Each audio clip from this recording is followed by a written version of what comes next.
मछिया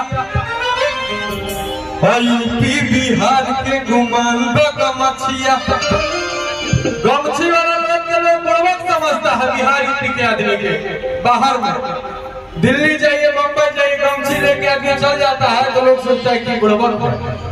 अरे बिहार यूपी के लोग अगर फैक्ट्री में काम करना बंद कर देगा तो सारा फैक्ट्री बंद हो जाएगा पूरे देश में।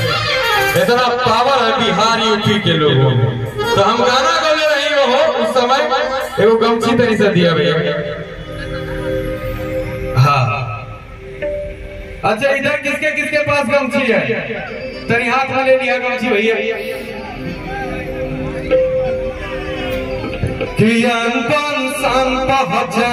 गमछिया हाथ में लेना गमछी हो भैया। यूपी बिहार के घुमान गमछिया देखने में तुमको भला गवार लगते हैं कि तोरा का पता भाई गमछिए से हम तोरा गदार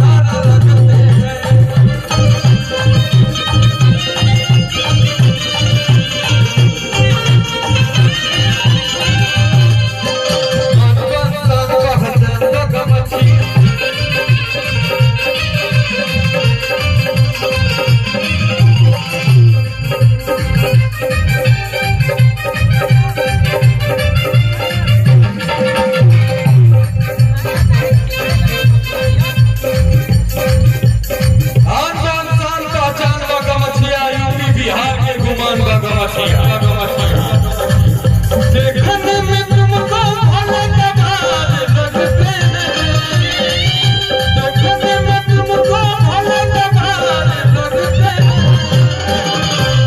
हिना इधर आओ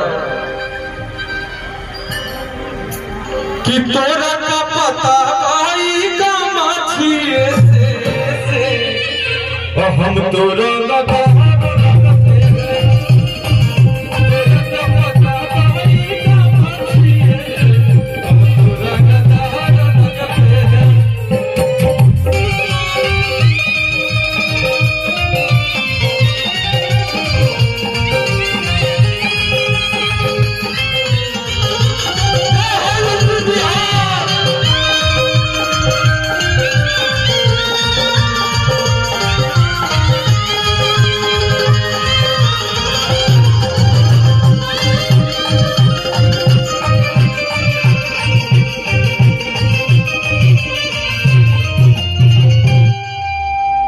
अब कौन गाना गा रहा था बताओ वहां से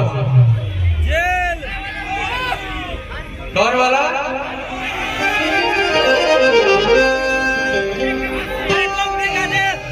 सैड सॉन्ग गा दी देख दर्द से टूटा हुआ एक गाना और दो लाइन हो। हाँ कि गेटा बाहर लागल मम्मी है मर जागल अब बचल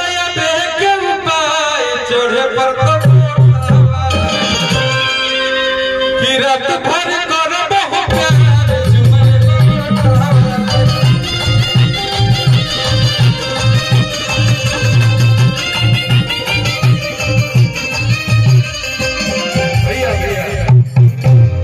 देखा भाई हमारे सब जो है ना दिल का बहुत अच्छा प्यार में धोखा किसको किसको मिला है एने से बाप रे बाप एने से